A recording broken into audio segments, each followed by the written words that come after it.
ندائی کربلا کربلا آواز میری دل میرا ہے کربلا کربلا کربلا کربلا کربلا کربلا کربلا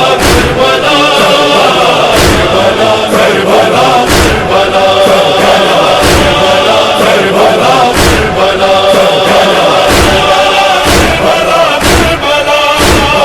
لا حول ولا قوة إلا بالله العلي العظيم أعوذ بالله السميع العليم من الشيطان اللعين الرجيم بسم الله الرحمن الرحيم الحمد لله رب العالمين والصلاة والسلام على أشرف الأنبياء والمرسلين سيدنا ونبينا وشفيعنا ومولانا ومقتدعنا بالقاسم محمد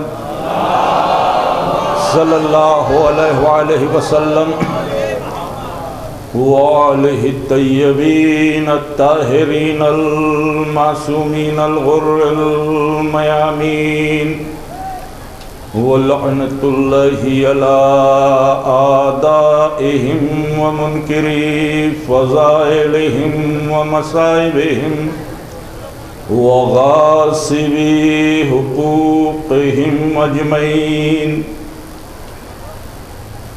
من یومنا ھذا الی قیام یوم الدین بسم اللہ الرحمن الرحیم رب اشرح لی صدری ویسر لی امری واحلل عقدۃ من لسانی یفقہوا قولی اما بعد فقد قال اللہ سبحانہ تبارک و تعالی فی کتابہ المبین وہو اصدق الصادقین وقولہ الحق بسم اللہ الرحمن الرحیم هو الذی بعث فی الامین رسولا منہم یتلو علیہم آیاتہ ویزکیہم وَيُعَلِّمُهُ الْكِتَابَ وَالْحِكْمَةَ صلوات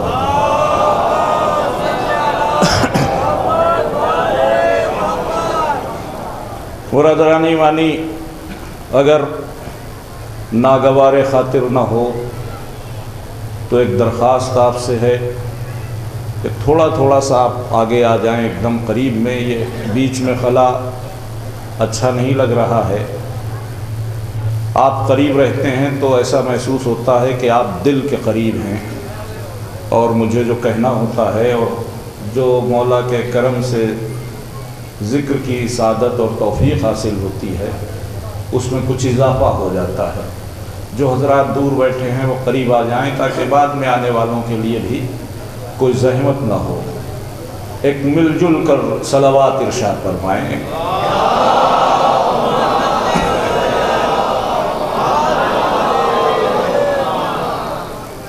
برادران ایمانی، یہ میرا تیسرا خطاب ہے۔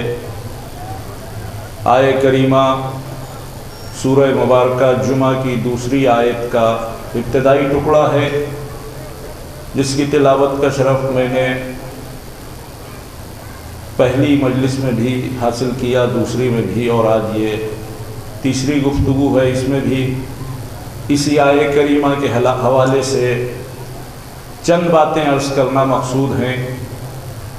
صرف 1 گھنٹے کا وقت ہے میرے پاس، اور اس 1 گھنٹے میں کوشش کروں گا کہ جو معروضات حاضر کرنا ہوں وہ حاضر کر دیے جائیں، تاکہ میرے بچے اور میرے نوجوان کچھ فکری سرمایہ لے کر فرش اعضا سے اٹھیں، کیونکہ ہمارا اصل سرمایہ یہی فرش اعضا ہے۔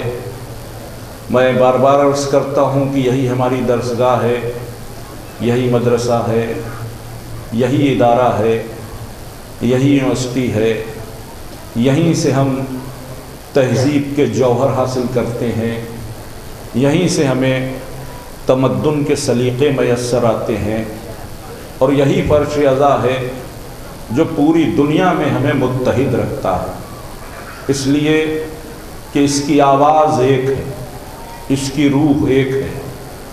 پوری دنیا کے مختلف گوشے میں زبانیں بدلتی ہیں، کلچر بدلتا ہے، تہذیبیں بدلتی ہیں، ہر چیز میں فرق ہوتا ہے، پہناوے بدلتے ہیں، لیکن ایک فرش عزا کا توسل وہ ہے کہ ہزار تبدیلیوں کے باوجود صدائے یا حسین ایک ہی رہتی ہے۔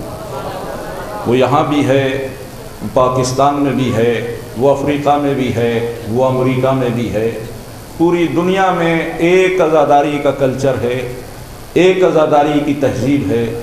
اس کی وجہ یہ ہے کہ اس تہذیب کے اندر سرکار سید الشہداء کی مودت شامل، اور جن دلوں میں یہ مودت شامل ہے، صلوات پڑھیں محمد وآل محمد پر۔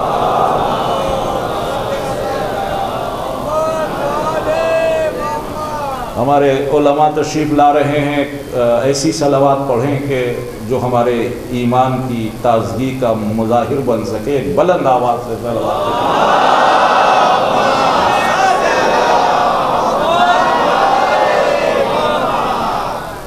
عزیزان گرامی، آیہ کریمہ کی تلاوت کا شرف حاصل کیا۔ میں عرض کر رہا ہوں مسلسل کہ اس میں دو باتوں کی وضاحت کی گئی ہے۔ ایک تو یہ بتایا گیا ہے کہ اپنے رسول کو اللہ نے کہاں بھیجا، اور ایک یہ بتایا گیا ہے کہ کس لیے بھیجا۔ 2 دن میں نے کوشش کی کہ یہ عرض کرنے کی کوشش کر دوں کہ کہاں بھیجا گیا، تو ارشاد ہوا هو الذی بعث فی الامیین، ہم نے امیین میں ایک رسول بھیجا۔ امیین سے مراد بے پڑھے لکھے نہیں، بلکہ امیین سے مراد مکے والوں میں ایک پیغمبر بھیجا گیا۔ کیوں بھیجا گیا؟ اس کی وضاحت خود خالق ازل و ابد فرما رہا ہے کہ ہم نے اپنے رسول کو اس لیے بھیجا کہ یتلو علیہم آیاتہ، وہ آیتوں کی تلاوت کرے، ویزکیہم، وہ نفسوں کو پاک کرے، وَيُعَلِّمُهُ الْكِتَابَ وَالْحِكْمَةَ، وہ کتاب اور حکمت کی تعلیم دے۔ یعنی یہ مقاصد ہیں حضور کے اس دنیا میں تشریف لانے کے، کہ آپ ہی آیتوں کی تلاوت فرمائیں گے، آپ ہی نفوس کو طہارت عطا کریں گے، آپ ہی کتاب اور حکمت کی تعلیم دیں گے۔ میں اپنی کل کی گفتگو سے متصل ہوتے ہوئے کہ نفسوں کی طہارت میرے پیغمبر کا کام ہے۔ اب یہ نفسوں کی طہارت کا مرحلہ کل بھی میں نے عرض کیا تھا کہ نفسوں کی طہارت کیسے ہوگی، تو پیغمبر کریں گے۔ جب پیغمبر نہیں ہوں گے تو وہ کریں گے جو اجزاء پیغمبر ہیں، جن کی طہارت کا اعلان قرآن حکیم نے کیا ہے۔ سوال یہ ہے کہ نفسوں کی طہارت کا مفہوم کیا ہے، نفس کی پاکیزگی کا مطلب کیا ہے؟ تو سب سے پہلے تو ہم یہ طے کر لیں کہ نفس کیا ہے۔ اپنے بچوں سے خطاب ہے، بزرگ مجھ سے بہتر جانتے ہیں، علماء تشریف فرما ہیں، یہ بہتر طور پہ جانتے ہیں، اور یہ آپ کو بتاتے بھی رہتے ہیں۔ صرف میرے نوجوان اور بچے متوجہ رہیں کہ نفس کیا ہے، نفس کسے کہتے ہیں۔ عزیزان گرامی، نفس کا ذکر قرآن میں جب آتا ہے تو موت کے حوالے سے آتا ہے۔ ہم نے ہر نفس کو موت کا مزہ چکھنا، بڑی مشہور آیت ہے، آپ سنتے رہتے ہیں۔ عزیزان گرامی، پورے قرآن میں کہیں یہ اعلان نہیں ہوا کہ تمہارے جسم مر جائیں گے، نہ کہیں یہ اعلان ہوا کہ تمہاری روح مر جائے گی۔ نہ جسم کی موت کا اعلان ہے، نہ روح کی موت کا اعلان ہے، جبکہ یہ زندگی 2 چیزوں سے مل کر بنی ہے، جسم اور روح۔ یہ جسم اور روح جب مل جاتے ہیں تو زندگی وجود میں آتی ہے، جب یہ جسم اور روح الگ الگ ہو جاتے ہیں تو موت واقع ہو جاتی ہے۔ آپ کہتے ہیں نا کہ ان کی روح پرواز کر گئی، فلاں کی روح پرواز کر گئی۔ روح پرواز کرنے کا کیا مطلب ہوا؟ وہ انتقال کر گئے، وہ مر گئے، وہ اب اس دنیا میں نہیں ہے۔ تو یہ جسم ہے، یہ روح ہے، یہ جب ایک جگہ پہ جمع ہو جاتے ہیں تو انسان کو ہم زندہ کہتے ہیں۔ عزیزان اکرامی، یہ جسم دکھائی دیتا ہے، یہ ہاتھ ہیں، یہ پیر ہیں، یہ چہرہ ہے، یہ زبان ہے، یہ آنکھیں، یہ دکھائی دیتا ہے، روح دکھائی نہیں دیتی۔ جسم دکھائی دیتا ہے، روح دکھائی نہیں دیتی۔ اس جسم و روح کے اتصال کا نام زندگی ہے۔ اس میں فصل پیدا ہو جائے، انفصال ہو جائے تو موت واقع ہو جاتی ہے۔ جسم دکھائی دیتا ہے، روح دکھائی نہیں دیتی ہے۔ یہ جسم حرکت کر رہا ہے، یہ زبان چل رہی ہے، یہ آنکھیں دیکھ رہی ہیں، یہ کان سن رہے ہیں، یہ ہاتھ حرکت کر رہے ہیں، یہ جتنے کرشمے ہیں روح کی وجہ سے۔ اگر روح جسم کے اندر نہ ہو تو انسان کوئی حرکت نہیں کر سکتا۔ مر جانے کے بعد کیا ہوتا ہے کہ روح نکل گئی۔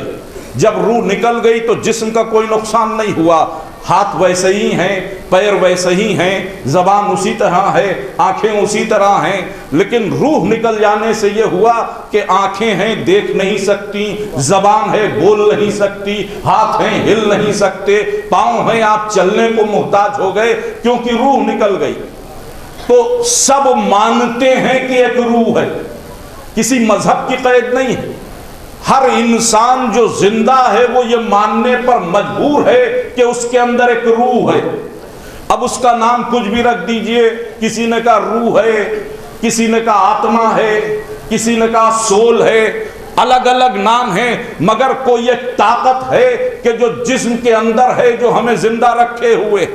جب ہم مرتے ہیں تو وہ طاقت ختم ہو جاتی ہے، وہ روح نکل جاتی ہے، مگر اس روح کو کسی نے دیکھا نہیں، کسی کو اس کا علم بھی نہیں۔ خود قرآن میں اعلان ہوا، اے میرے حبیب، لوگ آپ سے آ کر پوچھتے ہیں کہ روح کیا ہے، آپ ان سے کہہ دیے کہ یہ امر خدا ہے۔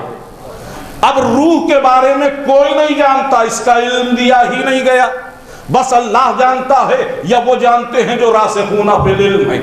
ہر ایک کو روح کا علم نہیں ہے، لیکن ہے یہ سب مانتے ہیں۔ دکھائی کسی کو نہیں دیتی۔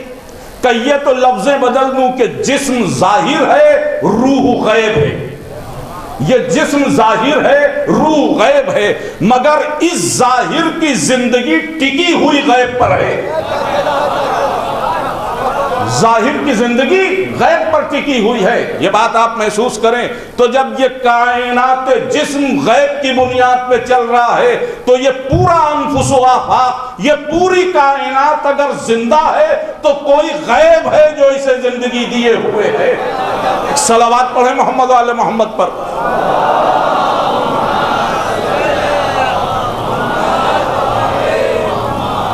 تو فلسفیوں نے روح کو اور جسم کو مختلف اس میں تقسیم کیا۔ دو مشہور فلسفی گزرے ہیں، علماء کرام تشریف فرما ہیں، ابن سینا اور معین الدین عربی۔ ان دونوں نے کہا کہ جسم یعنی مادہ، اس کے چار جز ہیں، جمادات، نباتات، حیوانات اور انسان۔ روح کے بھی چار جز ہیں، عام انسانوں کی روح، انبیاء و مرسلین کی ارواح، انوار ملائکہ اور نور خدا۔ اب یہ دونوں اس نتیجے پہ پہنچے کہ مادہ ترقی کرتا ہے تو انسان تک آتا ہے۔ مادہ جب ترقی کرتا ہے تو انسان تک آتا ہے، یعنی جمادات سے نباتات تک پہنچا، نباتات سے حیوان تک پہنچا، حیوان سے انسان تک آیا۔ اسی طرح روح بھی چار سفر طے کرتی ہے، نور خدا ہے، اس کے بعد فرشتے ہیں، اس کے بعد انبیاء و مرسلین ہیں، اس کے بعد انسان تک آتی ہے۔ اب یہ روح اور مادہ ایک جگہ جمع ہو جاتے ہیں۔ روح اور مادے کو جوڑنے کا کام جو شے کرتی ہے اسے نفس کہتے ہیں۔ یہ نفس کیا ہے؟ روح اور مادے کا جوڑ ہے۔ آپ کوئی بھی چیز جب جوڑتے ہیں تو کوئی شے کی ضرورت ہے۔ آپ کو دیوار میں دروازہ لگانا تو کچھ کیلیں چاہیے، کچھ ایسی چیزیں چاہیے کہ دیوار میں دروازہ ٹکا رہے۔ اسی طرح نظام قدرت میں جب روح اور جسم کو ایک جگہ باقی رکھنا ہو تو ان دونوں کے درمیان جو جوڑ لگتا ہے وہ نفس ہے۔ جس دن یہ جوڑ کھل جاتا ہے موت آ جاتی ہے۔ اسی لیے قرآن کہہ رہا ہے کہ ہر نفس کو موت کا مزہ چکھنا۔ نہ جسم مرتا ہے نہ روح مرتی ہے، جسم خاک ہے خاک میں مل جاتا ہے، روح امر خدا ہے عالم بالا پہ چلی جاتی ہے۔ تو جسم کو بھی موت نہیں ہے، روح کو بھی موت نہیں ہے۔ یہاں تک بات واضح ہو گئی۔ اب ذرا سا سوال یہ ہے کہ اس نفس کا کام کیا ہے؟ تو زنگرامی یہ نفس جو ہمارے اندر ہے یہ ہمارے اندر خواہشوں کو پیدا کرتا ہے۔ یہ نفس جو ہے یہ تمناؤں کو جگاتا ہے، یہ نفس جو ہے یہ خواہشوں کو ابھارتا ہے۔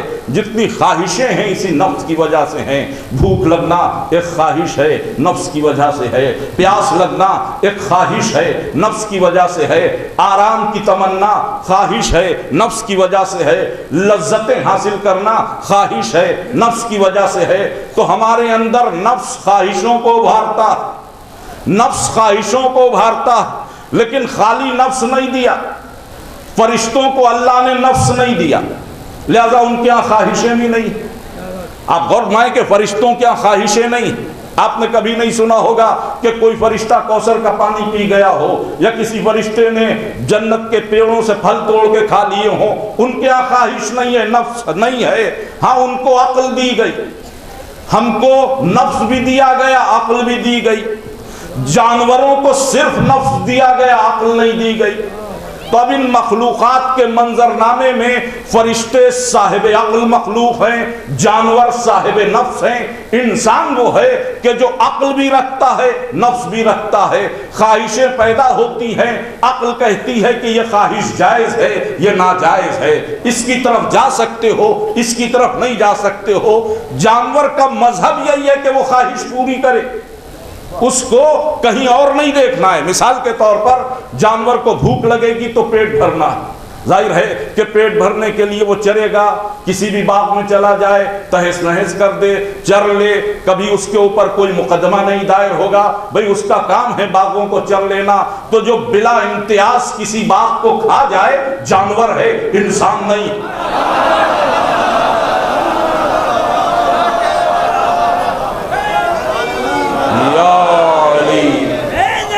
یا علی عزیزان اکرامی، جو بلا امتیاز کہیں بھی چلا جائے وہ جانور ہے، انسان نہیں ہے۔ یہ مجلس کا پنڈال بنایا ہے، بڑی محنت سے کمیٹی والوں نے بنایا ہے، مومنین کے لیے آئے بیٹھے۔ ایک گائے ٹہلتی ہوئی آئے، اب وہ تھکی ہے، اسے آرام کرنا، تو وہ پنڈال میں بھی آ کے بیٹھ سکتی ہے۔ یہ والنٹیئرز کی ڈیوٹی ہے، مومنین کی ڈیوٹی ہے کہ گائے کو ہٹائیں کہ نہیں، یہ تمہارے بیٹھنے کی جگہ نہیں۔ اس کا مذہب ہے اس کو تھکن ہو تو بیٹھ جائے۔ جو اپنی اوقات پہچانے بغیر کہیں بھی بیٹھ جائے جانور ہے۔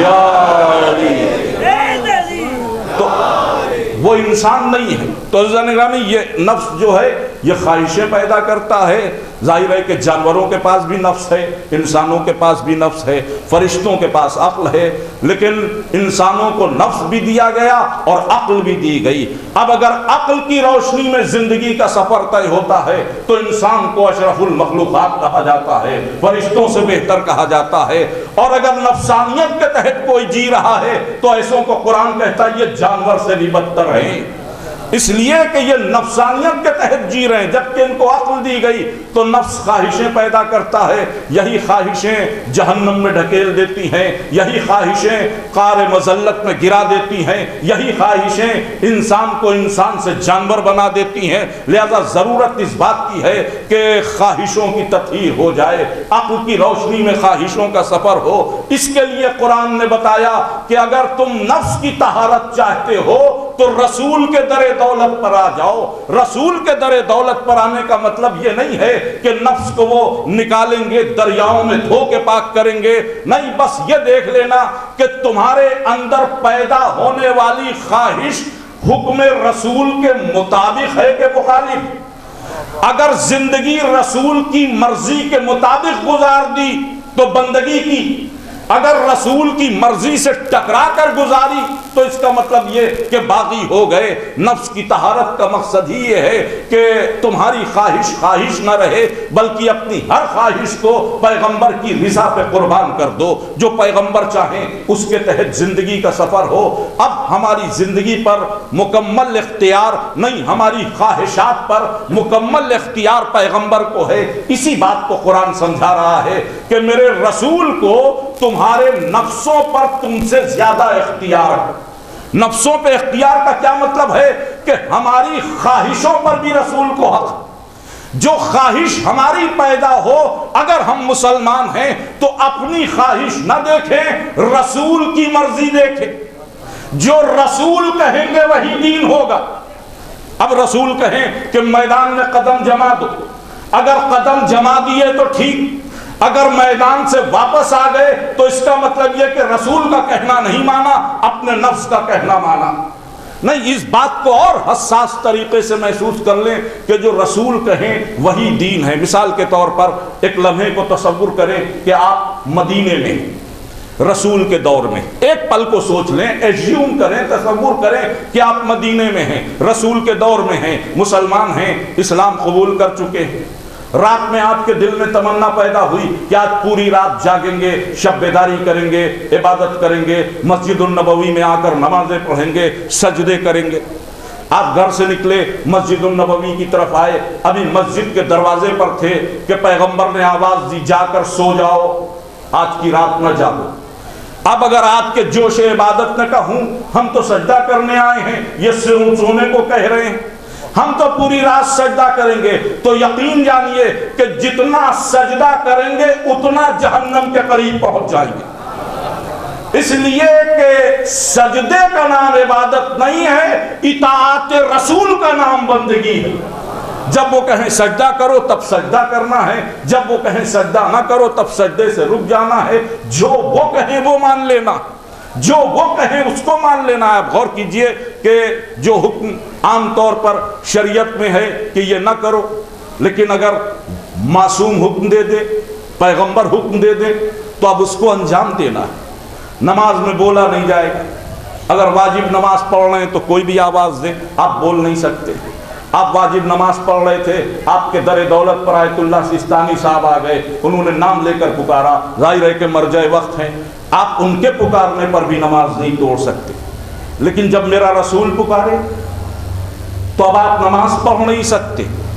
ابی بن کعب نماز پڑھ رہے ہیں اور پیغمبر آواز دے رہے ہیں، ابی جلدی کی نماز میں۔ دوسری آواز دی، ابی اور تیز پڑھی، تیسری آواز دی، ابی اور تیز پڑھی۔ نماز کی رفتار بڑھتی جا رہی ہے، پھر جلدی سے نماز ختم کر کے آئے، اللہ کے رسول آپ نے بلایا، کہاں بلایا؟ تم آواز پر لبیک تم نے کیوں نہیں کہا؟ کہا اللہ کے رسول میں نماز پڑھ رہا تھا۔ وہ سمجھے کہ میں نماز کی بات کہوں گا تو پیغمبر چپ ہو جائیں گے، مگر پیغمبر برہم ہو گئے۔ او بھائی، میں پکار رہا تھا، نماز تمہیں کس نے سکھائی؟ حضور آپ نے سکھائی۔ پکار کون رہا تھا؟ حضور آپ پکار رہے تھے۔ کہ جو چیز سکھائی وہ یاد رہی، جس نے سکھایا اس کو بھول گئے۔ اس کا مطلب یہ کہ اگر پیغمبر نماز میں بھی آواز دیں تو نماز توڑ کر چلے آنا ہے۔ حضور کوئی کام پکار بتانا تھا تو بتا دیے، آپ نے صرف ڈانٹ کر چھوڑ دیا۔ روایت میں کہیں نہیں ہے کہ پیغمبر نے کوئی حکم دیا ہو کہ یہ انجام دینا، یہ کام ہے، آخر صرف ڈانٹ کے کیوں چھوڑ دیا؟ تو شاید حضور بھی کہیں کہ میں صرف متوجہ کر رہا ہوں مسلمانوں کو کہ محمد جب بھی پکارے لبیک کہنا، چاہے پہلا محمد پکارے چاہے آخری محمد پکارے، جب بھی پکارے لبیک کہنا۔ تو عزیزان گرامی، اطاعت کا مطلب یہ ہے کہ جو پیغمبر کہیں اس کے تحت نفسانی خواہشات کے مطابق زندگی نہ گزارو، بلکہ تمہاری خواہشات پیغمبر کی مرضی پر قربان ہو جائیں، پیغمبر کی مرضی پر قربان ہو جائیں۔ یہاں تک آپ نے بات سن لی اور میں نے تمہیدی منزل بھی تمام کر لی۔ اب ذرا سا آپ متوجہ ہو کہ اپنے نفس کو پیغمبر کے حضور لا کر بیچ دینا بندگی کی دلیل ہے، مسلمان ہونے کی دلیل۔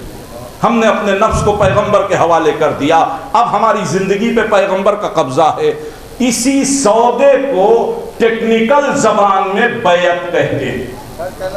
بھئی میں نے ایک بڑی بات کہی ہے آپ کے سامنے، اپنے نفس کو پیغمبر کے حضور بیچ دینے کا نام بیعت ہے۔ بیعت کی عملی تصویر یہ ہے کہ ہاتھ پہ ہاتھ رکھتے ہیں، حقیقی معنی یہ ہے کہ اپنے نفس کو بیچ دیا۔ اب زندگی میری زندگی نہیں ہے، پیغمبر جیسے چاہیں گے ویسے زندگی گزرے گی۔ اب ذرا غور میں، اب جس نے بیعت کر لی، جس نے نفس بیچ دیا، اس کو عبد کہا گیا، جس نے خرید لیا اس کو مولا کہا گیا۔ اب پیغمبر ہیں مولا اور پوری امت ہے عبد، جسے اردو میں آپ غلام کہہ لیں۔ پوری امت ہے غلام اور پیغمبر ہے مولا۔ اب مولا کو حق ہے کہ چاہیں تو غلامی میں رکھیں اور چاہیں تو نکال دیں، اور یہ بھی حق ہے کہ چاہیں تو غلامی کو شفٹ کر دیں۔ بھئی آپ اپنی دنیا میں دیکھتے ہیں، آپ کوئی کارخانہ چلاتے ہیں، کوئی فیکٹری چلاتے ہیں تو کچھ ورکرز ہیں، آپ ان کے امپلائر ہیں، آپ ان کے مالک ہیں۔ کسی دوست نے آپ کے کہا کہ مجھے کچھ ورکرز چاہیے، میرے کیا کمی ہو گئی ہے، تو آپ نے اپنے ورکرز سے کہا کہ وہاں چلے جاؤ، کل سے وہاں کام کرنا۔ تو اب ورکر کو یہ کہنے کا حق نہیں ہے کہ نہیں ہم تو وہاں نہیں جائیں گے، ہم نے تو آپ کا یہاں آ کے فارم بھرا ہے، ہم تو آپ یہاں کام کریں گے۔ نہیں، یہ مالک کا حق ہے، اپنے ہاں کام لے یا کہیں اور بھیج دے۔ تو یہ مولا کا حق ہے، اپنی غلامی میں رکھے یا غدیر میں اعلان کر دے، جس کا میں مولا، اس کے علی بھی مولا۔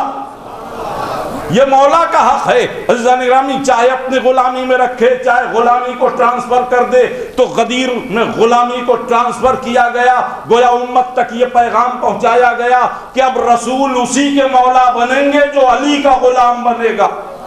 اب اگر مسلمانوں کو رسول کی غلامی میں آنا ہے تو پہلے علی کی غلامی میں آئیں۔ اسی سودے کو بیعت کہتے ہیں کہ ہم نے اپنا نفس بیچ دیا۔ اللہ کے رسول، ہماری زندگی ہماری نہیں ہے، آپ کی مرضی کے مطابق ہے، ہماری زندگی ہماری نہیں ہے، آپ کی منشا کے مطابق ہے، آپ کے حکم کے مطابق ہے۔ ہم نے آپ کے ہاتھ پہ بیعت کر لی، ہم آپ کے غلام ہو گئے، آپ ہمارے مولا ہو گئے۔ اب جب بیعت کر لی تو یہ بیعت ہم نے کی تو رسول کے ہاتھوں پر، مگر قرآن نے کیا کہا؟ سورہ والفتح میں اعلان ہوا کہ میرے رسول، جو آپ کے ہاتھ پر بیعت کرتے ہیں وہ اصل میں اللہ کے ہاتھ پر بیعت کرتے ہیں۔ اس کا مطلب یہ کہ اسلام میں بیعت اللہ کی ہوتی ہے، ہاتھ رسول اللہ کے ہوتے ہیں۔ بیعت اللہ کی ہوتی ہے، ہاتھ رسول اللہ کے ہوتے ہیں۔ یہ اسلامی بیعت کا اصول ہے، یہ بیعت کا قرآنی طریقہ ہے کہ ہاتھ اللہ کے ہوں اور ہاتھ رسول اللہ کے ہوں، بیعت اللہ کی ہو۔ تو اس مسلمانوں میں جو سارا جھگڑا بیعت کا ہے وہ بعد رسول ہے۔ بعد رسول کس کی بیعت کی جائے، کن کی بیعت کی جائے، کن لوگوں کے ہاتھ پہ ہاتھ رکھا جائے؟ میں کہتا ہوں قرآن کو سامنے رکھو۔ قرآن کہہ رہا ہے کہ بیعت اللہ کی ہوگی، ہاتھ رسول اللہ کے ہوں گے۔ اب رسول اللہ کے بعد دیکھو کہ کس کے ہاتھ اللہ کے ہاتھ ہیں۔ جس کے ہاتھ اللہ کے ہاتھ ہو اس کے ہاتھ پہ بیعت کر لو۔ اب اگر بعد رسول علی کے ہاتھوں پہ بیعت ہوئی تو علی کے ہاتھ تو اللہ کے ہاتھ ہیں، ید اللہ کا لقب ہے۔ لیکن اگر کسی اور کی بیعت ہوئی تو عرب کی قبائلی بیعت ہوئی، اسلامی بیعت نہیں ہوئی، اسلامی بیعت نہیں ہوئی۔ عزیزان گرامی، نہیں، مجھے بات کو تھوڑا آگے لے جانا ہے، اس لیے میں وضاحتیں نہیں کر سکتا ہوں۔ علی کے ہاتھ کی بیعت اللہ کی بیعت ہے، علی کے ہاتھوں پہ بیعت ہونا چاہیے تھی، لیکن ظلم یہ ہوا، ستم یہ ہوا کہ جن ہاتھوں پہ بیعت کرنا تھی لوگوں نے ان سے بیعت طلب کی، علی سے بیعت طلب کی گئی۔ اب ذرا غور مائیں، علی سے بیعت طلب کی گئی اور علی نے انکار کیا۔ ایسا سخی کہ جس نے مانگنے پر قاتل کو تلوار دے دی ہو، اس نے بیعت بھیک میں بھی دینا گوارا نہ کی۔ کیوں علی نے کیوں نہیں کی بیعت؟ اس لیے کہ اللہ نے علی کے ہاتھوں کو بیعت لینے کے لیے بنایا ہے، بیعت کرنے کے لیے نہیں بنایا۔ تاریخ نے جھوٹ بولا کہ علی نے 6 مہینے بعد بیعت کر لی۔ اس تاریخی پس منظر کو ملاحظہ فرمائیے گا، علی نے 6 مہینے بعد بیعت کر لی۔ جب 6 مہینے گزر گئے تو علی نے بیعت کر لی۔ ایک جھوٹ بولا گیا، اتنی کثرت سے بولا گیا کہ آج تک مورخ لکھ رہا ہے کہ 6 مہینے بعد علی نے بیعت کر لی، 6 مہینے بعد علی نے بیعت کر لی، 6 مہینے بعد علی نے بیعت کر لی۔ ہر مورخ لکھ رہا ہے یہ جھوٹ سب سے پہلے تاریخ طبری میں بولا گیا۔ جس طبری نے لکھا کہ علی نے بیعت کر لی، اسی طبری نے ثبوت دیا کہ علی نے بیعت نہیں کی۔ میں دونوں حوالے تبری سے پیش کر رہا ہوں۔ تبری میں یہ روایت ہے کہ علی نے 6 مہینے بعد بیعت کر لی۔ اس کا اکلوتا راوی ہے سیف ابن عمر۔ سیف ابن عمر نے کہا، اس کی روایت پر تبری نے لکھا کہ مولا علی نے بیعت کر لی۔ پہلے تو یہ سمجھیے کہ یہ سیف ابن عمر کون ہے؟ اجلہ علماء اہل سنت کے نزدیک سیف ابن عمر جھوٹا ہے، یعنی علماء اہل سنت کا اجماع ہے علم رجال میں کہ سیف ابن عمر جھوٹی حدیثیں بیان کرتا ہے۔ اسی بات کو ابو لالا مودودی نے خلافت و ملوکیت میں لکھا کہ سیف ابن عمر حدیث کے بیان میں جھوٹا ہے مگر تاریخ میں سچا۔ انہوں نے دلیل یہ دی کہ اگر تاریخ میں سچا نہ ہوتا تو امام طبری اس سے روایت نہ لیتے، لیکن ذرا سا آپ غور فرمائیں کہ وہ حدیث میں جھوٹا تاریخ میں سچا، یہ دوغلا معیار ہماری سمجھ میں نہیں آتا۔ اس لیے کہ حدیث کیا ہے یہ سمجھیے، حدیث ہے وہ بیان جو پیغمبر کی زبان سے جاری ہوا، پیغمبر کی زبان سے جو جاری ہوا وہ دین ہے۔ تاریخ اپنے زمانے کے حالات کا نام ہے، تاریخ کو دنیا کہہ سکتے ہیں، حدیث کو دین کہہ سکتے ہیں۔ جو انسان دین میں جھوٹا ہو وہ دنیا میں کیا سچا ہوگا؟ آپ غور فرمائیں۔ تو سیف ابن عمر نے سب سے پہلے یہ جھوٹی روایت گڑھی کہ مولا علی نے بیعت کر لی تھی۔ بیعت کا مطلب آپ کے ذہن میں کہ اگر ہم نے بیعت کر لی تو گویا غلامی اختیار کر لی کہ اب جو اس کی مرضی ہو اس کے تحت ہمیں زندگی جینا ہے۔ طبری نے ایک طرف یہ لکھا علی نے بیعت کر لی تھی، پھر طبری نے ثبوت دیا کہ علی نے بیعت نہیں کی تھی۔ آئیے صرف اس ثبوت کو ہم تاریخ طبری سے دیکھ لیں۔ طبری 6 مہینے بعد علی نے بیعت کر لی، پہلی خلافت کے دور کے حالات میں لکھا۔ دوسری خلافت کے دور کے حالات جب لکھنے بیٹھے تو انہوں نے لکھا کہ دوسرے خلیفہ اکثر فکر میں رہتے تھے، جب کوئی پوچھتا تھا کہ آپ کیوں تفکر فرما رہے ہیں تو کہتے تھے کہ میں یہ سوچ رہا ہوں کہ اپنے بعد یہ باغ ڈور کسے دے کر جاؤں۔ اسی بات کو الفاروق میں شبلی نعمانی نے بھی لکھا، غلطاؤں پیچاں بیٹھے ہیں کہ اپنے بعد کیا کریں۔ اب طبری لکھتے ہیں کہ دوسرے خلیفہ نے دنیا سے جانے سے پہلے مسئلہ خلافت کو شورا کے حوالے کیا، 6 آدمیوں کی ایک کمیٹی بنا دی۔ ان 6 آدمیوں میں ایک نام عبد الرحمن بن عوف کا ہے، ایک نام سعد بن ابی وقاص کا ہے، 2 نام ہوئے، ایک نام طلحہ کا ہے، ایک نام زبیر کا ہے، ایک نام عثمان بن عفان کا ہے، ایک نام میرے مولا علی ابن ابی طالب علیہ السلام کا ہے۔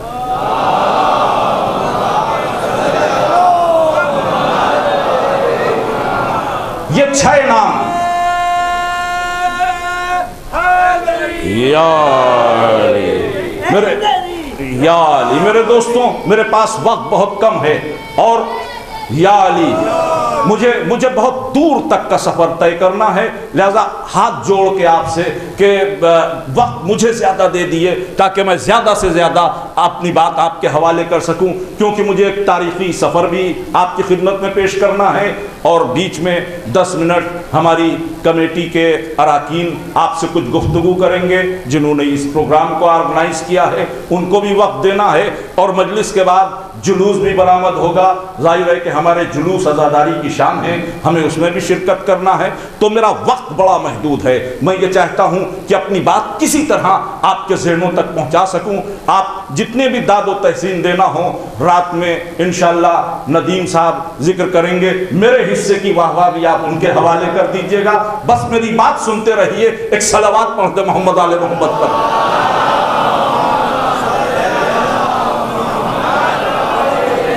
بس پوری توجہ سے سنتے رہیے جو میں عرض کرنے جا رہا ہوں۔ 6 نام پیش کیے، 6 نام پیش کیے انہوں نے، کہ عبد الرحمن بن عوف، سعد بن ابی وقاص، طلحہ، زبیر، عثمان بن عفان اور مولا علی، ان 6 میں سے کسی ایک کو خلیفہ بنا لیا جائے، یہ آپس میں طے کر لیں گے۔ پھر انہوں نے کہا کہ اس میں اگر 3 ایک طرف ہوں تو وہ خلیفہ بنے گا جس پارٹی میں عبد الرحمن بن عوف ہو۔ اسی جملے نے بتا دیا کہ اصل منشا کیا ہے خلافت میں آپ کا، کس کو بنانا چاہتے ہیں، اس لیے کہ عبد الرحمن بن عوف بہنوئی ہیں عثمان بن عفان کے۔ کس کے بہنوئی ہیں؟ عثمان بن عفان کے۔ پتہ نہیں آپ کے گجرات میں محاورہ ہے کہ نہیں، ہمارے یوپی میں ایک محاورہ ہے کہ ساری خدائی ایک طرف ہاں بھئی یہ محاورہ ہے تو یہاں ہی سے بات کلیئر ہو جاتی ہے کہ کیا معاملہ ہے۔ عبد الرحمن بن عوف، عثمان بن عفان اور طلحہ، زبیر، مولا علی، ان سب لوگوں میں سے کسی ایک کو خلیفہ چننا تھا۔ اب ان سب لوگوں کے لیے دوسرے خلیفہ کے کچھ ریمارکس ہیں، تاریخ ابو الفدا میں وہ موجود ہیں۔ انہوں نے عبد الرحمن بن عوف کے لیے کہا کہ کیا کروں، میں اسے خلیفہ بنا تو دیتا مگر یہ بڑا کینہ پرور ہے۔ یہ دوسرے خلیفہ کا اسٹیٹمنٹ ہے۔ سعد بن ابی وقاص کے لیے کہا کہ یہ 2 مشق کے پانی کے فیصلے کو آسانی سے نہیں کر سکتا ہے، اس کو بھی میں بنا دیتا۔ اس کے بعد طلحہ کے لیے کہا کہ میں کیا کروں، میں اسے خلیفہ تو بنا دیتا لیکن اس کے اندر بغض بھی پایا جاتا ہے، کینہ بھی پایا جاتا ہے۔ زبیر کے لیے کہا کہ میں ان کو بھی خلیفہ بنا سکتا ہوں مگر یہ پل میں رحمان ہو جاتے ہیں، پل میں شیطان ہو جاتے ہیں، جب غصہ آ جاتا ہے تو شیطان ہو جاتے ہیں، جب عام حالات میں رہتے ہیں تو رحمان ہو جاتے ہیں۔ عثمان بن عفان کے لیے کہا کہ میں ان کو بھی خلیفہ بنا دیتا مگر کیا کروں، عثمان بن عفان اگر خلیفہ بن گئے تو اپنے خاندان کو مسلط کر دیں گے، نتیجے میں قتل کر دیے جائیں گے۔ یہ سب کے لیے اسٹیٹمنٹ ہے۔ اب دیکھیے حضرت علی کے لیے کیا کہا کہ قسم خدا کی میں جانتا ہوں کہ اگر علی کو میں خلیفہ بنا دوں تو وہ تم کو 2 بالش بھی دین سے ہٹ کر چلنے نہیں دیں گے۔ ارے جب جانتے ہو کہ علی ایسے ہیں تو اس نوٹنکی کی ضرورت کیا تھی؟ آپ ذرا سا غور فرمائیں، آپ ذرا سا غور فرمائیں کہ تاریخ کس سلسلے سے گزر رہی ہے۔ سب کے لیے انہوں نے الگ بیان بھی دیا اور اس کے بعد ایک کمیٹی بھی بنا دی۔ اس کمیٹی میں یہ 6 لوگ جو طے کر لیں۔ اب ان 6 لوگوں کی کمیٹی میں سعد بن ابی وقاص نے کہا کہ میں خلافت کے پچڑے میں نہیں پڑوں گا۔ عبد الرحمن بن عوف نے کہا کہ میں اگر تم لوگ مجھے جج بنا لو، حکم مان لو تو میں بھی خلیفہ نہیں بنوں گا۔ طلحہ عثمان کے فیور میں بیٹھ گئے، زبیر حضرت علی کے فیور میں بیٹھ گئے۔ 2 کینڈیڈیٹ بچے، عثمان بن عفان اور مولا علی۔ اب عبد الرحمن بن عوف سوچ رہے ہیں کہ کیسے علی کو ہٹایا جائے، کیسے عثمان کو لایا جائے۔ پوری کوشش اسی کے لیے ہے۔ اپنے وقت کے سب سے مکار آدمی عمرو یاس سے ملے، عمرو یاس سے کہا کہ کوئی ترکیب بتاؤ کہ علی مائنس ہو جائے۔ تو عمرو یاس نے کہا کہ گھبراؤ نہیں، میں تمہیں راستہ بتاتا ہوں، 3 شرطیں رکھنا۔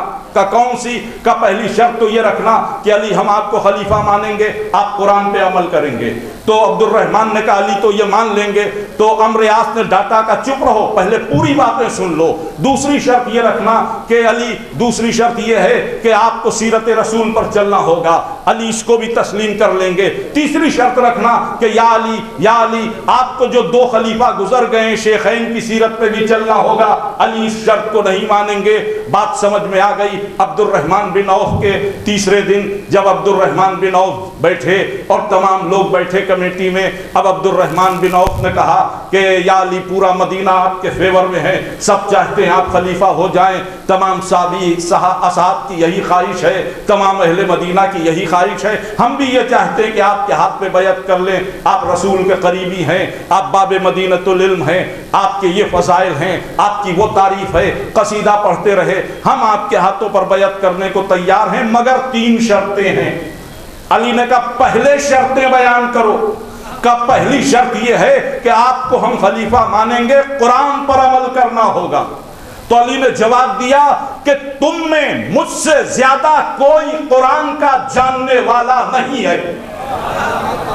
کہا بے شک یا علی آپ ٹھیک کہتے ہیں۔ کہا دوسری شرط بتاؤ۔ کہا دوسری شرط یہ ہے کہ آپ کو سیرت رسول پر عمل کرنا ہوگا۔ تو فرمایا کہ ہم اہل بیت سیرت رسول کے مظہر ہیں۔ کا بے شک بالکل صحیح ہے۔ کا تیسری شرط بتاؤ۔ کا تیسری شرط یہ ہے کہ ہمارے جو 2 خلیفہ گزر چکے ہیں ان کے بھی سیرت پہ چلنا ہوگا، شیخین کی سیرت پہ۔ علی نے یہ کہہ کر انکار کر دیا کہ علی اللہ اور رسول کے علاوہ کسی کے حکم کی اطاعت کرنے پر مجبور نہیں ہے، میں کسی اور کی سیرت پر نہیں چلوں گا۔ ایسا انکار کہ جو آج بھی تاریخ عالم میں گونج رہا ہے۔ علی کے انکار کو طبری نے بھی لکھا، ابن خلدون نے بھی لکھا، ابن اسیر نے بھی لکھا، ابن کثیر نے بھی لکھا، آج تک مورخین لکھ رہے ہیں۔ علی میاں ندوی کو یہ کہنا پڑا کہ علی جیسے مجتہد کو جیب دیتا تھا کہ وہ انکار کر دیں، وہ اپنی رائے کے آگے کسی اور کی رائے کو نہ تسلیم کریں۔ اسی واقعے نے بتایا کہ علی نے بیعت نہیں کی تھی، ورنہ کوئی کہہ دیتا کہ جب ان کی رائے پہ چلنا نہیں ہے علی تو کل ان کی بیعت کیوں کر لی تھی۔ اس واقعے نے بتایا کہ علی نے بیعت نہیں کی تھی، ورنہ علی انکار نہ کر پاتے کہ ہم ان کی سیرت پر نہ چلیں گے۔ تو جس طبری نے علی کی بیعت کے جھوٹے افسانے کو لکھا، اسی طبری کو یہ بھی لکھنا پڑا کہ علی نے بیعت نہیں کی تھی۔ بعض لوگ یہ بھی کہتے ہیں کہ حالات سے مجبور ہو کر ظلم کے تحت ہو سکتا ہے علی نے بات مان لی ہو، مگر میں یہ کہوں گا کہ جو حالات کے آگے گھٹنے ٹیک دے، ہم اسے علی ماننے پہ تیار نہیں۔ علی کہتے ہی اسے ہیں کہ جو حالات کو اپنے در دولت پہ جھکا دے۔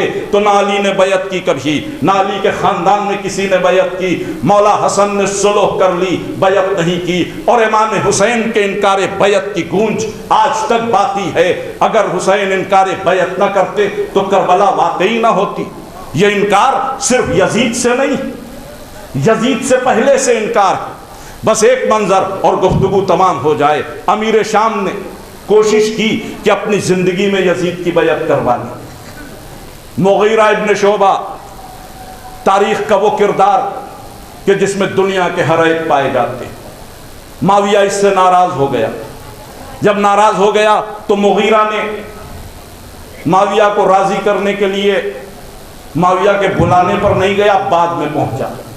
جب بعد میں پہنچا تو امیر شام نے کہا کہ تم کو کب بلایا تھا، تم اب آئے ہو؟ اس نے کہا میں آپ کے لیے کام کر رہا تھا۔ کہا کیا کام کر رہے تھے؟ کہ میں آپ کے لیے یہ کام کر رہا تھا کہ میں آپ کے بیٹے یزید کی بیعت کی راہیں ہموار کر رہا تھا۔ تو معاویہ نے کہا کہ کیا ایسا بھی ممکن ہے؟ تو مغیرہ نے کہا کیوں نہیں ممکن ہے، آپ کوشش کیجئے۔ یزید کو بلایا، کہا لوگوں کے ساتھ حسن سلوک کرو، داد و دہیج دو، تمہیں مستقبل میں خلیفہ ہونا ہے۔ معاویہ سے کہا اس کو مکے بھیجئے حج کے موقع پر۔ یزید حج کرنے آیا۔ مورخین اسلام نے لکھا کہ خیمہ خانہ کعبہ کے سامنے لگوایا۔ یہ کربلا سے پہلے کی بات ہے۔ اس ملعون نے خانہ کعبہ کے سامنے خیمے میں بیٹھ کر شراب پی۔ یہ ہے یزید۔ سمجھ لیں کہ امام حسین کی شہادت سے پہلے یزید کیا ہے، وقت نہیں ہے، ورنہ میں آپ کی خدمت میں عرض کرنے کی کوشش کرتا کہ یزید کا کردار کیا ہے۔ بہرحال پھر کبھی زندگی رہی تو انشاءاللہ وہ باتیں آپ کی خدمت میں عرض کی جائیں گی۔ بس بات کو مکمل کرتے ہوئے کہ یزید کے لیے میں کوشش کر رہا تھا۔ معاویہ نے کہا ٹھیک ہے، تم کوشش جاری رکھو۔ یہ گھر آیا، 3 آدمیوں کو اپنے لڑکے کے ساتھ امیر شام کے پاس بھیجا۔ 3 آدمی گئے، تینوں نے اقرار کیا کہ ہم یزید کے ہاتھ میں بیعت کرتے ہیں اور آپ کے بعد اسے خلیفہ تسلیم کرتے ہیں۔ تو جب وہ ہٹ گئے تو معاویہ نے مغیرہ کے بیٹے سے پوچھا کہ تمہارے باپ نے ان کا ایمان کتنے میں خریدا؟ تو مغیرہ کے بیٹے نے کہا کہ 30,000 درہم میں۔ تو اس نے کہا وائے ہو، بڑے سستے میں اپنا دین بیچ دیا۔ اس کا مطلب یہ کہ معاویہ بھی جانتا ہے کہ یزید کی بیعت کی بات وہی کرے گا جو دین بیچ چکا ہوگا۔ یہ بات معاویہ کے بھی علم میں ہے۔ غرض کہ یہ بات ہو گئی۔ اب معاویہ نے ایک آخری کوشش کی۔ اس نے 3 شہروں کا پروگرام بنایا، کوفہ، مدینہ، مکہ۔ کوفہ اس لیے اہم ہے اس وقت کی اسلامی سلطنت میں کہ حضرت علی کا پائے خلافت ہے، بڑے صحابہ وہاں رہنے لگے، ایک بڑی جماعت ہے۔ مدینہ اس لیے اہم ہے کہ حضور کا جائے ہجرت۔ مکہ اس لیے اہم ہے کہ وہاں اللہ کا گھر ہے۔ آپ غور فرمائیں کہ اس لیے تینوں شہروں کی اہمیت ہے۔ سب سے پہلے امیر شام کوفے میں آیا۔ جب کوفے میں آیا تو اس نے کوفے کے جو عمائدین تھے، جو سربراہ تھے، جو بڑے لوگ تھے، جو قبیلے والے تھے، ہر بستی میں کچھ سربراہ لوگ ہوتے ہیں، کچھ قداور لوگ ہوتے ہیں، بستی کے لوگ جن کی بات مانتے ہیں، ان سب کو جمع کیا، پورے شہر کے لوگوں کو۔ سب مسجد کوفہ میں آ گئے۔ جب سب آ گئے تو اس نے اپنی فوج کو اشارہ کیا۔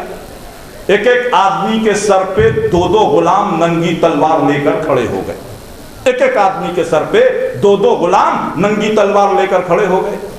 ظاہر ہے کہ اب کوفے والے سوچ رہے ہیں آج کیا معاویہ پورے کوفے کو قتل کرا دے گئے۔ جب سب کھڑے ہو گئے تب معاویہ منبر پہ گیا۔ اب اس نے کہنا شروع کیا کہ مجھ پر بڑا دباؤ ہے، میں بوڑھا ہو گیا ہوں کہ اپنے بعد خلافت کی باغ ڈور کس کے حوالے کروں۔ شام والے اصرار کر رہے ہیں کہ میں یزید کو خلیفہ بنا دوں۔ مگر میں نے سوچا کہ یہ خلیفہ بنانے کا کام ہے، لہذا آپ لوگوں کی رائے بھی لے لی جائے، میں آپ سے رائے لینے آیا ہوں۔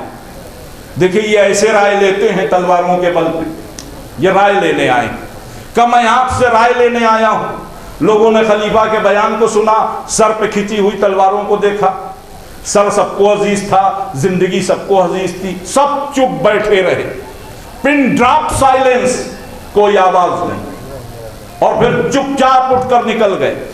کسی نے نہ یس کہا نہ نو کہا، کسی نے یزید کی بیعت کے لیے ہاں بھی نہیں کہا نہیں بھی نہیں کہا۔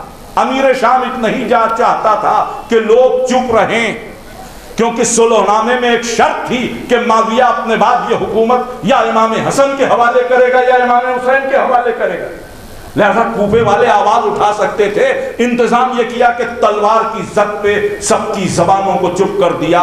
وہ کوفے سے نکلا، مکے آ گیا، مکے میں یہی ڈرامہ دہرایا گیا۔ خانہ کعبہ کے سامنے تمام اہل مکہ جمع کیے گئے، ان سے بھی یہی کہا گیا کہ مجھ پہ دباؤ ہے کہ میں اپنے بعد یہ حکومت کس کے حوالے کروں۔ لوگ یزید کا نام لے رہے ہیں شام میں، مگر میں نے سوچا کہ مکے والے جس کو کہیں گے اس کو بنایا جائے گا، اس لیے میں آپ کے درمیان آیا ہوں۔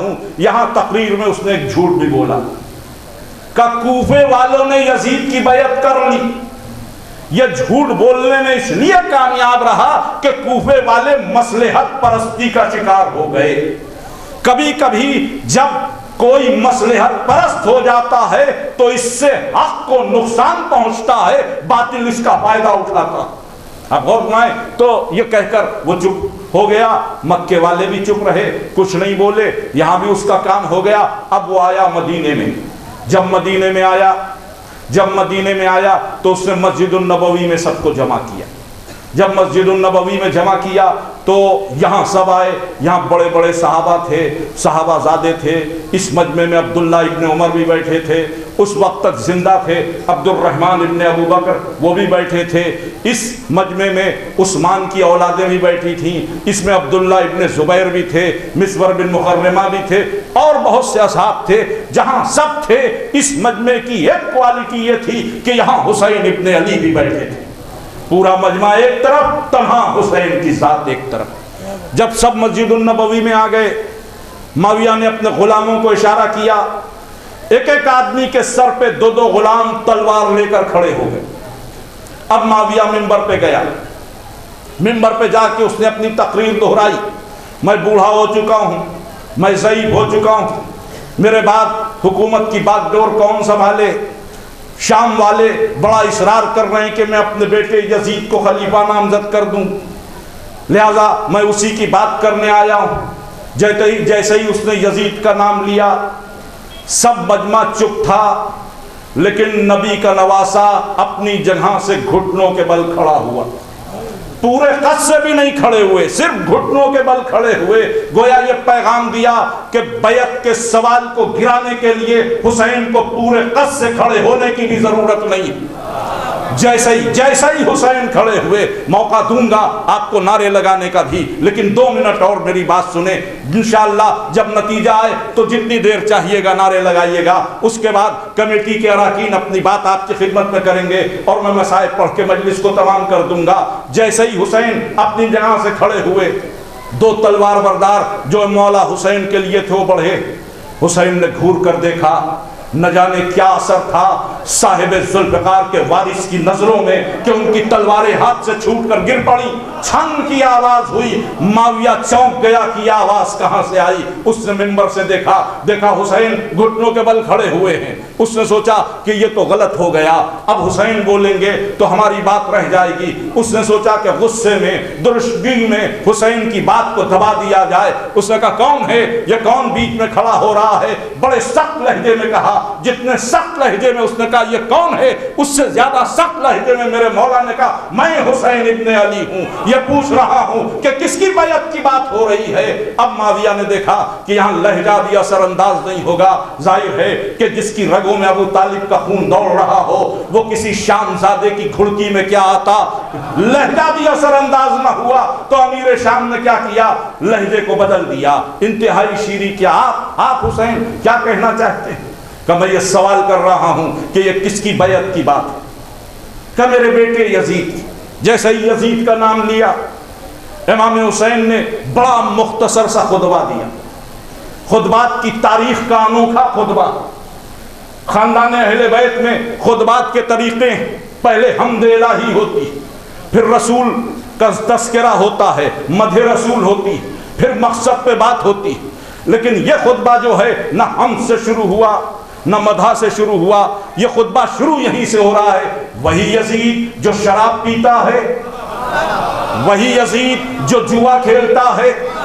مجھے لفظ کہنے دیجئے کہ ہر جگہ خطبہ جب خاندان رسالت میں شروع ہوتا ہے تو ولایت اور تولے سے شروع ہوتا ہے. خطبات کی تاریخ کا اکیلا خطبہ ہے جو تبرے سے شروع ہو رہا ہے. وہی یزید. ایک صلوات پڑھیں محمد و آل محمد پر.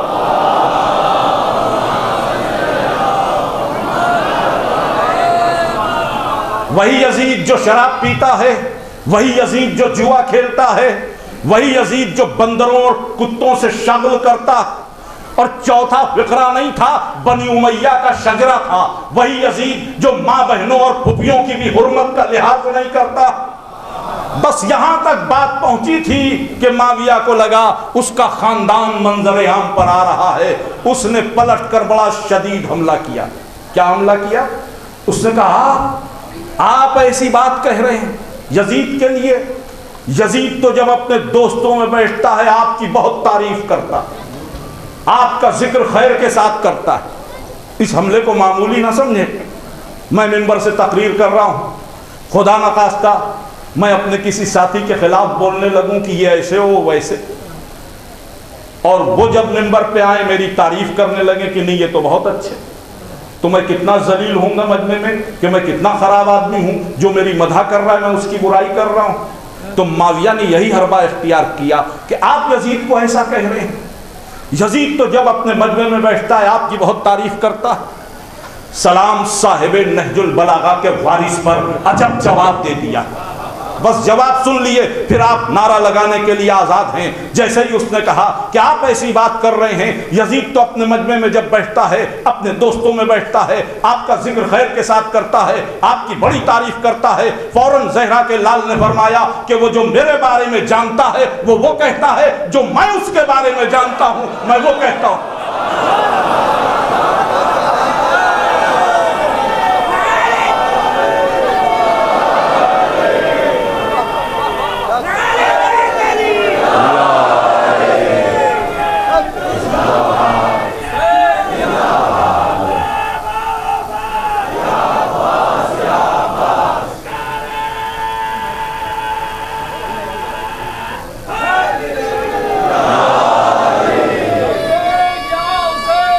لبیک یا حسین.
حاضرین السلام علیکم.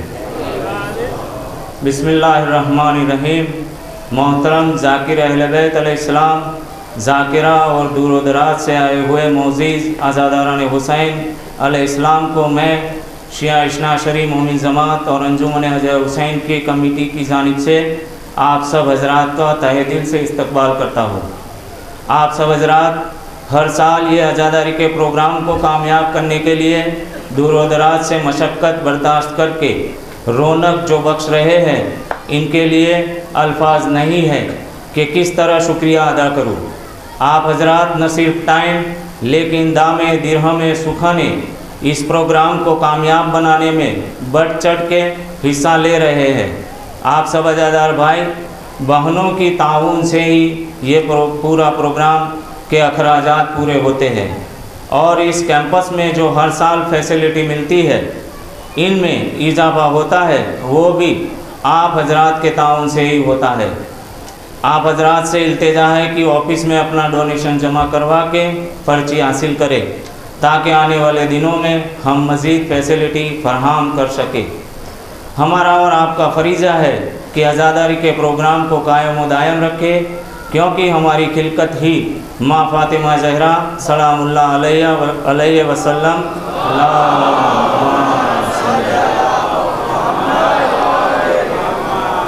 کی دعا کی بدولت عزاداری کے لیے ہی صرف ہے۔ اس پروگرام کو کامیاب کرنے کے لیے ضلع کلکٹر صاحب، ضلع پولیس ادھیکشک صاحب، ضلع وکاس ادھیکاری صاحب، engineer Sri road and building department, S T department کے کنٹرولر صاحب اور پچھلے ایک ماہ سے you G we C L کے سبھی ادھیکاری صاحبوں اور تمام کرمچاری اسٹاف کا بھی کمیٹی کی اور سے تہہ دل سے شکریہ ادا کرتے ہیں۔ ہمارے کانودر گاؤں کے سرپنچ اور ان کی کمیٹی کے ممبران، اپنی قوم کے والنٹیئرز بھائی بہن جو خصوصی طور سے تقریباً ایک ماہ سے خدمت انجام دے رہے ہیں، ان کا بھی شکریہ ادا کرتے ہیں۔ بہمن زہرا ممبئی نجفی ہاؤس کی جانب سے عزاداروں کی دوائی کے لیے موبائل وان کے ساتھ ڈاکٹر، نرس اور ان کا دیگر سٹاف، گاؤں کے ڈاکٹر حضرات اس پروگرام میں آئے ہوئے عزاداروں کی خدمت انجام دی ہے، ان کا تہہ دل سے کمیٹی کی اور سے شکریہ ادا کرتے ہیں۔ اس عزاداری کے پروگرام میں گاؤں میں سے جواروں کو آنے جانے کے لیے لگژری بس کی جو فری سیوا جن کی جانب سے دی گئی ہے، وہ جناب اکبر بھائی بنگلہ والا، وکاس بھارتی سیوا ٹرسٹ باسپا سنچالت رنگولی انگلش اسکول کانودر کا بھی شکریہ ادا کرتے ہیں۔ یہ پروگرام سالانہ 22 صفر سے 25 صفر تک انشاءاللہ ہوتا ہی رہے گا۔ عزادار سے گزارش ہے کہ اس پروگرام کی تاریخ میں کوئی تبدیلی نہیں ہوتی ہے۔ باہر سے آئے ہوئے زائرین حضرات کو ہماری خدمتوں میں کوئی کمی رہ گئی ہو تو، اور ہم سے اور ہمارے کسی بھی والنٹیئرز بھائی بہن سے کوئی خطا ہو گئی ہو تو شیعہ اثنا عشری مومن جماعت انجمن حجر حسین کمیٹی آپ سے معذرت چاہتی ہے۔ حسین ٹیکری کیمپس میں روزہ مبارک میں جن کی جانب سے جاری رکھی گئی ہے، ان کا ہم تہہ دل سے شکریہ ادا کرتے ہیں، اور آپ حضرات سے گزارش ہے کہ ان کی مرحوم والدہ شیر بانو بین بنت وزیر علی کپاسی کے ایصال ثواب سورہ فاتحہ پڑھ کر روح کو ایصال فرمائے۔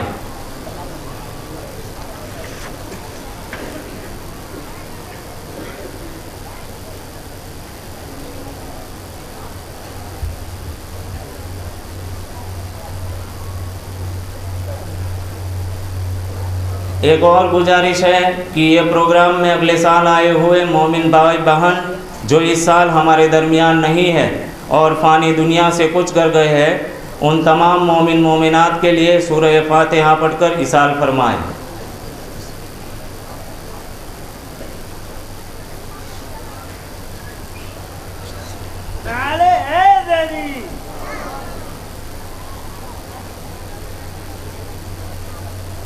آخر میں دعا کرتا ہوں کہ آپ حضرات کی ہر جائز مراد اللہ تبارک تعالیٰ چاردہ معصومین علیہ السلام کے تصدق سے پوری ہو، آپ بخیر اپنے وطن سلامتی کے ساتھ پہنچے اور آپ کے کاروبار میں دن و دن اضافہ ہو۔ والسلام علیکم ورحمۃ اللہ وبرکاتہ۔ ربنا تقبل منا انک انت السمیع العلیم۔ خدا حافظ۔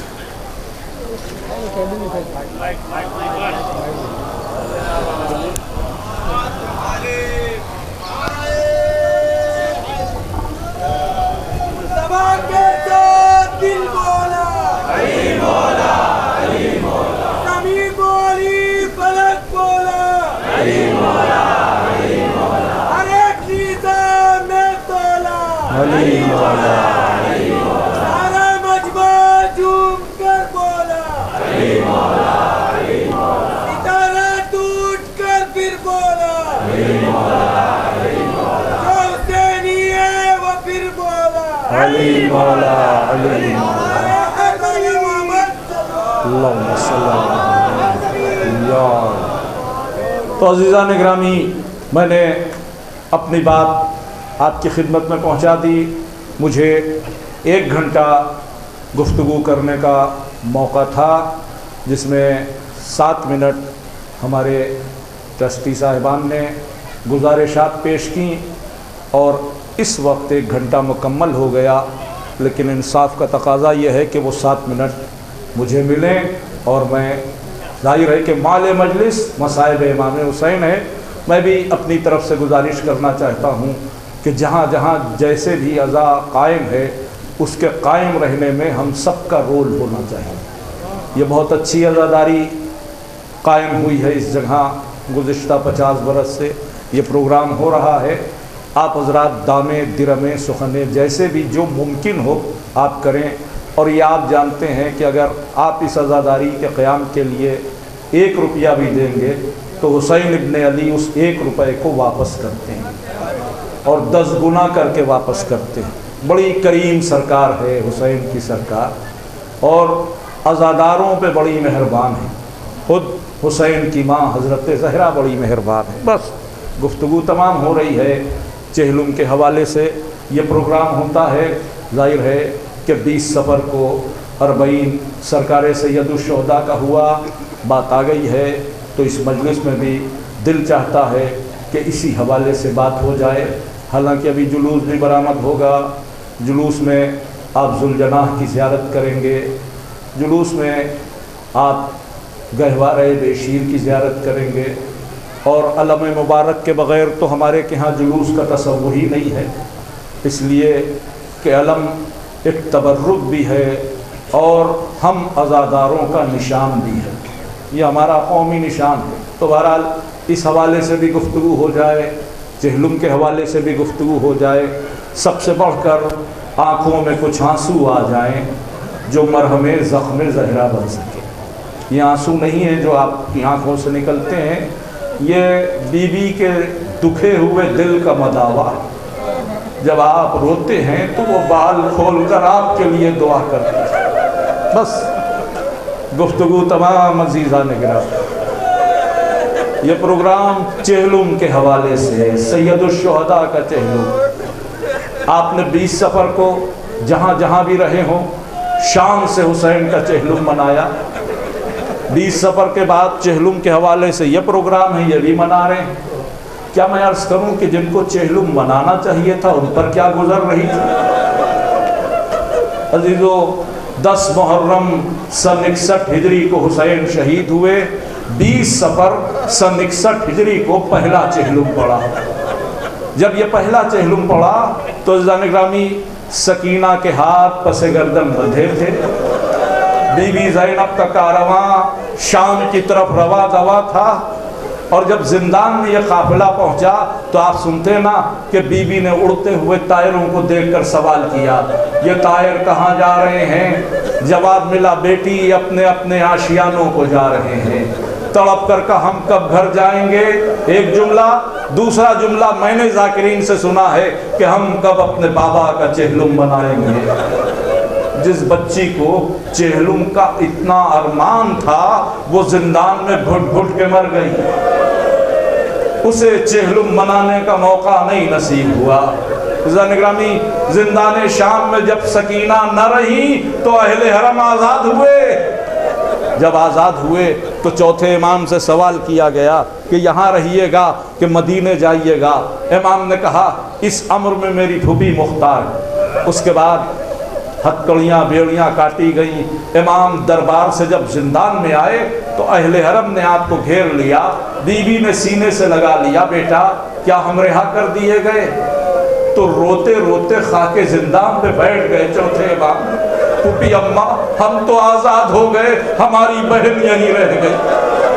اے پھوپھی اماں ہماری سکینہ یہیں رہ گئی۔ جسے چہلم کی آرزو تھی دیر تک گریا ہوا۔ چوتھے امام نے کہا یزید نے کہا ہے کہ یہاں رہیے گا کہ وطن جائیے گا؟ کہا ابھی ہم اپنے بھائی پہ رو نہیں سکے، گھر خالی کرا دو۔ لیجئے گھر خالی ہوا۔ جب گھر خالی ہو گیا ماتم ہوا، گریہ و بکا ہوا۔ جن لوگوں نے اس لٹے ہوئے قافلے کا مذاق اڑایا تھا ان کے گھر کی عورتیں سیاہ لباس میں پرسہ دینے آئیں۔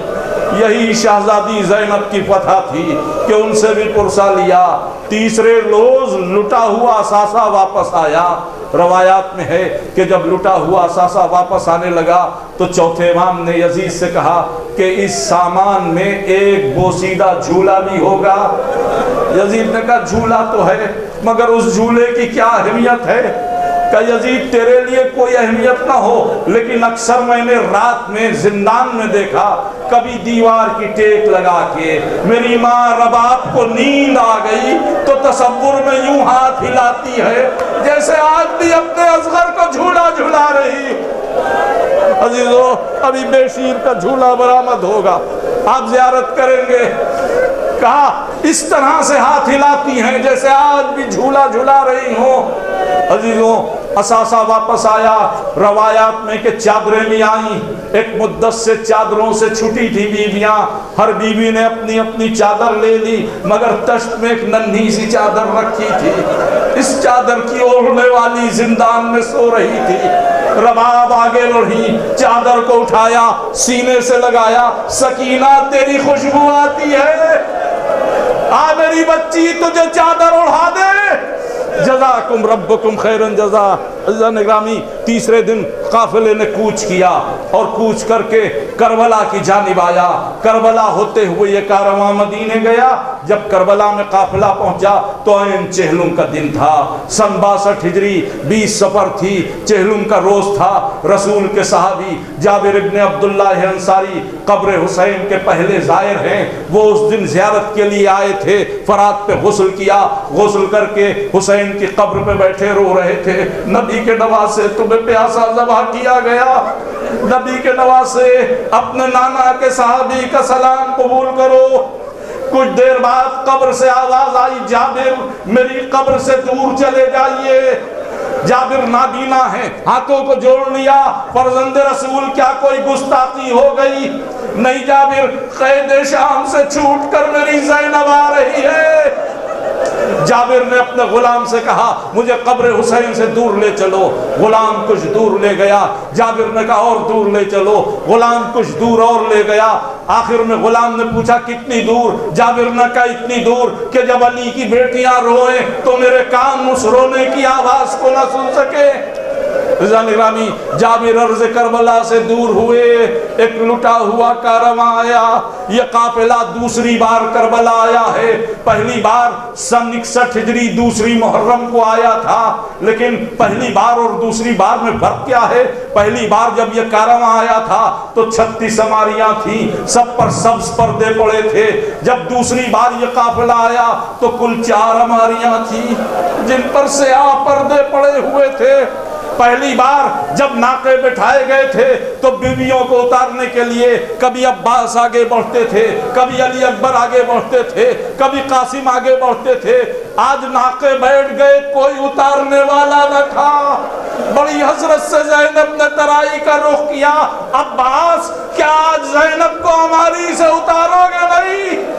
اے عباس تمہاری بہن پھر کربلا آ گئی، جزاکم ربکم خیرن جزا۔ عزیزوں بیویوں نے اپنے آپ کو ناقے سے زمین پر گرا لیا۔ کربلا تجھ میں ہما بھرا گھر لٹ گیا، تجھی میں آ کر ہم بے وارث کے ہو گئے۔ بین ہوئے، گریہ ہوا، قبر حسین پر بیویاں روئیں، بہت روئیں۔ کیسے بین کیا، کیسے گریہ کیا مجھے نہیں معلوم، مگر میرا دل کہتا ہے کہ سیدانیاں جب قبر حسین پہ گئی ہوں گی تو روئی تو بہت ہوں گی مگر زبان سے کچھ نہ کہا ہوگا۔